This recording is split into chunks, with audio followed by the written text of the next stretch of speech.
ಅಂತಂದರೆ ಯಾರಿಗೆ ತಾನೇ ಇಷ್ಟ ಇರಲ್ಲ ಹೇಳಿ. ಚಿಕ್ಕ ಮಕ್ಕಳಿಂದ ಹಿಡಿದು ದೊಡ್ಡವ್ರ ತನಕನೂ ಗೇಮ್ಸ್ನ ಸಿಕ್ಕಾಪಟ್ಟೆ ಇಷ್ಟಪಡ್ತಾರೆ. ನನಗಂತೂ ಬ್ಯಾಡ್ಮಿಂಟನ್ ಅಂತಂದರೆ ಸಖತ್ ಇಷ್ಟ. ನಿಮಗೆ ಯಾವ ಗೇಮ್ ಇಷ್ಟ ಅಂತ ಕಮೆಂಟ್ ಬಾಕ್ಸಲ್ಲಿ ಮಿಸ್ ಮಾಡದೆ ಕಮೆಂಟ್ ಮಾಡಿ.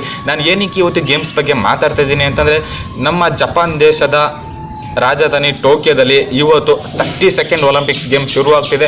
ಹಾಗೆಯೇ ಒಲಿಂಪಿಕ್ಸ್ ಬಗ್ಗೆ ಒಂದಷ್ಟು ವಿಷಯನ ತಿಳ್ಕೊಳ್ಳೋಣ ಬನ್ನಿ ಫ್ರೆಂಡ್ಸ್. ವಿಡಿಯೋ ಶುರು ಮಾಡೋಣ. ವಿಡಿಯೋ ಶುರು ಮಾಡೋಕ್ಕಿಂತ ಮುಂಚೆ ನೀವು ನಮ್ಮ ಚಾನಲ್ಗೆ ಸಬ್ಸ್ಕ್ರೈಬ್ ಮಾಡ್ಕೊಂಡಿಲ್ಲ ಅಂತಂದರೆ ಬೇಗ ಸಬ್ಸ್ಕ್ರೈಬ್ ಆಗಿ, ಹಾಗೆ ಲೇಟೆಸ್ಟ್ ಅಪ್ಡೇಟ್ಸ್ಗೆ ಬೆಲ್ ಐಕಾನ್ ಮಿಸ್ ಮಾಡದೆ ಪ್ರೆಸ್ ಮಾಡಿ. ಜೊತೆಗೆ ನನ್ನ ಇನ್ಸ್ಟಾ ಮತ್ತು ಟೆಲಿಗ್ರಾಮಲ್ಲಿ ಕೂಡ ಫಾಲೋ ಮಾಡೋದು, ಡಿಸ್ಕ್ರಿಪ್ಷನಲ್ಲಿ ಲಿಂಕ್ ಇದೆ. ನಿಮಗೆ ಗೊತ್ತಿರ್ಬೋದು, ಇದು ಒಲಿಂಪಿಕ್ಸು ಲಾಸ್ಟ್ ಇಯರ್ ನಡಿಬೇಕಾಗಿತ್ತು. ಆದರೆ ಕರೋನಾ ಇದ್ರಿಂದ 1 ವರ್ಷ ಪೋಸ್ಟ್ಪೋನ್ ಆಯಿತು. ನಾನೆಲ್ಲೋ ನಡೆಸೋದೇ ಇಲ್ಲ ಒಲಿಂಪಿಕ್ಸ್ ಗೇಮ್ಸ್ನ ಅಂತ ಅಂದ್ಕೊಂಡಿದ್ದೆ. ಆದರೂ ಕರೋನಾ ಕಮ್ಮಿ ಆದಮೇಲೆ ಜಪಾನ್ ಅವರು ದೊಡ್ಡ ಮನ್ಸು ಮಾಡಿ ಗೇಮ್ಸ್ನ ನಡೆಸ್ತಿದ್ದಾರೆ. ಏನಕ್ಕೆ ಅಂತಂದರೆ ಸಿಕ್ಕಾಪಟ್ಟೆ ಖರ್ಚು ಮಾಡಿದ್ದಾರೆ. ಅವರು ಒಲಿಂಪಿಕ್ಸ್ ಗೇಮ್ಸ್ನ ನಡೆಸೋಕ್ಕೆ ಸಿಕ್ಕಾಪಟ್ಟೆ ಖರ್ಚು ಮಾಡಿದ್ದಾರೆ. ಅಕಸ್ಮಾತ್ ಏನಾದರೂ ಕರೋನಾ ಬಂದಿಲ್ಲ ಅಂತಂದಿದ್ರೆ ಈ ಒಲಿಂಪಿಕ್ಸ್ ಗೇಮ್ಸ್ ನೋಡೋಕ್ಕೆ ಸಖತ್ ಮಜಾ ಇರೋದು. ಮತ್ತೆ ಅದು ಎಷ್ಟೆಷ್ಟೋ ಕೋಟಿನ ಖರ್ಚು ಮಾಡಿ ಗ್ರೌಂಡ್ಸ್ ಎಲ್ಲನೂ ಕ್ರಿಯೇಟ್ ಮಾಡಿದ್ದಾರೆ. ಆದರೆ ಸ್ಟೇಡಿಯಂಗೆ ಯಾವುದೇ ರೀತಿ ಆಡಿಯನ್ಸ್ಗೆ ಎಂಟ್ರಿ ಇಲ್ಲ. ಏನಕ್ಕೆ ಅಂತಂದರೆ ಕರೋನಾ ಜಾಸ್ತಿ ಆದರೆ ಗೇಮ್ಸ್ನೆಲ್ಲನೂ ಕೂಡ ಮತ್ತೆ ಸ್ಟಾಪ್ ಮಾಡಬೇಕಂತ ಹೇಳಿ ಸೊ ಆಡಿಯನ್ಸ್ನ ಸ್ಟೇಡಿಯಂಗೆ ಬಿಡ್ತಾ ಇಲ್ಲ. ಸೊ ಇದು ತುಂಬಾ ಬೇಜಾರಾಯಿತು. ಅಷ್ಟೆಲ್ಲ ಖರ್ಚು ಮಾಡಿ ಇವರು ಒಂದಷ್ಟು ಸೇಫ್ಟಿ ಮೆಜರ್ ಜೊತೆಗೆ ಬಿಡ್ಬೋದಿತ್ತು ಎಲ್ಲರೂ. ಬಟ್ ಆದರೂ ಸೇಫ್ಟಿ ತುಂಬಾ ಇಂಪಾರ್ಟೆಂಟು ಮತ್ತು ಎಲ್ಲರ ಸೇಫ್ಟಿನೂ ಕೂಡ ನೋಡಬೇಕಾಗುತ್ತೆ. ಸೊ ಆ ರೀಸನಿಂದ ಅವರು ಆಡಿಯನ್ಸ್ಗೆ ಎಂಟ್ರಿ ಕೊಟ್ಟಿಲ್ಲ ಸ್ಟೇಡಿಯಂಗೆ. ಈ ವರ್ಷ ಟೋಟಲಿ ಒಟ್ಟು ಎಷ್ಟು ಗೇಮ್ಸ್ ಇದ್ದಾವೆ ಅಂತಂದರೆ ಆಲ್ಮೋಸ್ಟ್ 33 ಗೇಮ್ಸ್ ಇದ್ದಾವೆ. ಈ 33 ಗೇಮ್ಸಲ್ಲಿ ನಮ್ಮ ಇಂಡಿಯಾದವರು ಆಲ್ಮೋಸ್ಟ್ ಒಂದು 25 ಗೇಮ್ಸಲ್ಲಿ ಪಾರ್ಟಿಸಿಪೇಟ್ ಮಾಡ್ಬೋದು. ಟೋಟಲ್ ನಮ್ಮ ಇಂಡಿಯಾದಿಂದ 120 ಪಾರ್ಟಿಸಿಪೇಟ್ಸ್ ಇದ್ದಾರೆ. ನೋಡೋಣ ನಮ್ಮ 120 ಪಾರ್ಟಿಸಿಪೆಂಟ್ಸಲ್ಲಿ ಎಷ್ಟು ಜನ ಮೆಡಲ್ಸ್ ವಿನ್ ಆಗ್ತಾರೆ, ಹಾಗೆಯೇ ಎಷ್ಟು ಜನ ಭರವಸೆನ ಮೂಡಿಸ್ತಾರೆ ಅನ್ನೋದನ್ನು ಕೂಡ ನೋಡೋಣ. ಹಾಗೆಯೇ ನನಗೊಂದಷ್ಟು ಜನ ಲಿಸ್ಟಲ್ಲಿದ್ದಾರೆ, ಇಂಥವ್ರು ಮೆಡಲ್ನ ವಿನ್ ಆಗ್ಬೋದು ಅಂತ. ಏನಕ್ಕಂದ್ರೆ ಅಷ್ಟು ಕಾನ್ಫಿಡೆನ್ಸ್ ಇದೆ ನನಗೆ, ಇವರು ಒಂದಷ್ಟು ಜನ ವಿನ್ ಆಗ್ಬೋದು ಅಂತ. ಅಟ್ಲೀಸ್ಟ್ ಗೋಲ್ಡ್ ಮೆಡಲ್ ವಿನ್ ಆಗಿಲ್ಲ ಅಂತಂದ್ರು ಒಟ್ಟಲ್ಲಿ ಒಂದು ಬ್ರಾನ್ಸ್ ಮೆಡಲ್ಲು ಇಲ್ಲ ಅಂತಂದ್ರೆ ಸಿಲ್ವರ್ ಮೆಡಲ್ಲಾರು ವಿನ್ ಆಗ್ಬೋದು ಅನ್ನೋದು ಒಂದು ನನ್ನ ಒಪಿನಿಯನು. ನೋಡೋಣ ಅಂತ ಪ್ಲೇಯರ್ಸ್ ಯಾರಿದ್ದಾರೆ ಅಂತ.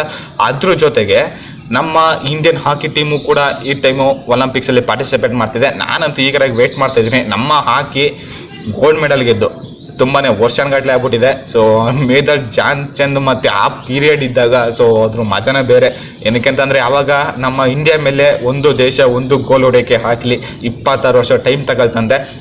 ಆದರೆ ಇವಾಗ ನಮ್ಮ ಇಂಡಿಯನ್ ಟೀಮು ಅಟ್ಲೀಸ್ಟ್ ಕೆಲವು ಕಡೆ ಪಾರ್ಟಿಸಿಪೇಟ್ ಕೂಡ ಮಾಡ್ತಿಲ್ಲ. ಹಾಗೆಯೇ ನನಗನ್ನಿಸ್ದಾಗೆ ಈ ಟೈಮ್ ಒಲಿಂಪಿಕ್ಸಲ್ಲಿ ಯಾರೆಲ್ಲ ಮೆಡಲ್ಸ್ ವಿನ್ ಆಗ್ಬೋದು ಗೊತ್ತಾ? ನನ್ನ ಒಪಿನಿಯನು ಇಂಥವ್ರು ವಿನ್ ಆಗ್ತಾರೆ ಅಂತಂದ್ರೆ PV ಸಿಂಧು ಬ್ಯಾಡ್ಮಿಂಟನ್ ಪ್ಲೇಯರು. ಏನಕ್ಕೆ ಅಂತಂದ್ರೆ ಇವರು ಲಾಸ್ಟ್ ರಿಯೋ ಒಲಿಂಪಿಕ್ಸಲ್ಲಿ ವಿನ್ ಆಗಬೇಕಾಗಿತ್ತು, ಆದರೆ ಫೈನಲ್ ಹೋಗಿ ಸೋತೋದ್ರು. ಸೊ ಬ್ರಾನ್ಸ್ ಮೆಡಲ್ಗೆ ಖುಷಿ ಪಟ್ಟರು. ನೋಡೋಣ ಈ ಟೈಮು ಇವರು ವಿನ್ ಆಗ್ಬೋದು ಅಂತ ಅಂದ್ಕೊಂಡಿದ್ದೀನಿ. ಹಾಗೆಯೇ ಬಜರಂಗ್ ಪುನಿಯಾ ಕುಸ್ತಿ, ನೀರಜ್ ಚೋಪ್ರಾ ಜಾವ್ಲಿನು, ಅಮಿತ್ ಪಂಗಲ್ಲು ಬಾಕ್ಸಿಂಗು, ಮತ್ತು ವಿನೇಶ್ ಪೋಗಟ್ ಕುಸ್ತಿ, ಜೊತೆಗೆ ಆರ್ಚರಿಲಿ ದೀಪಿಕಾ ಕುಮಾರಿ ಅನ್ನೋರು. ಸೊ ಇವ್ರ ಟ್ರ್ಯಾಕ್ ರೆಕಾರ್ಡ್ ತುಂಬಾ ಚೆನ್ನಾಗಿದೆ. ಸೊ ಇವಿಷ್ಟು ಪ್ಲೇಯರ್ಸು ಮೆಡಲ್ಸ್ನ ವಿನ್ ಆಗ್ಬೋದು ಅನ್ನೋದು ನನ್ನ ಒಪಿನಿಯನು. ಒಂದು 6 ರಿಂದ 7 ಮೆಡಲ್ ಅಂತೂ ಕನ್ಫರ್ಮ್ ಆಗಿ ಅಂತ ಹೇಳ್ಬೋದು.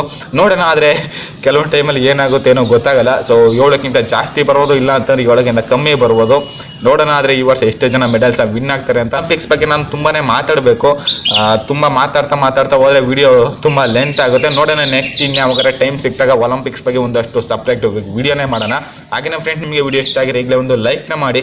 ಜೊತೆಗೆ ನಮ್ಮ ಚಾನಲ್ಗೆ ಫಸ್ಟ್ ಟೈಮ್ ವಿಸಿಟ್ ಮಾಡಿ ನಮ್ಮ ವಿಡಿಯೋಸ್ನ ನೋಡ್ತಿದ್ದೀರಾ ಅಂತಂದರೆ ಬೇಗ ನಮ್ಮ ಚಾನಲ್ಗೆ ಸಬ್ಸ್ಕ್ರೈಬ್ ಆಗಿ, ಹಾಗೆ ಲೇಟೆಸ್ಟ್ ಅಪ್ಡೇಟ್ಸ್ಗೆ ಬೆಲ್ ಐಕಾನ್ ಮಿಸ್ ಮಾಡದೆ ಪ್ರೆಸ್ ಮಾಡಿ. ಮತ್ತೆ ನಾನು ನೆಕ್ಸ್ಟ್ ವಿಡಿಯೋ ಸಿಗ್ತೀನಿ. ಅಲ್ಲಿ ಟೇಕ್ ಕೇರ್, ಬಾಯ್.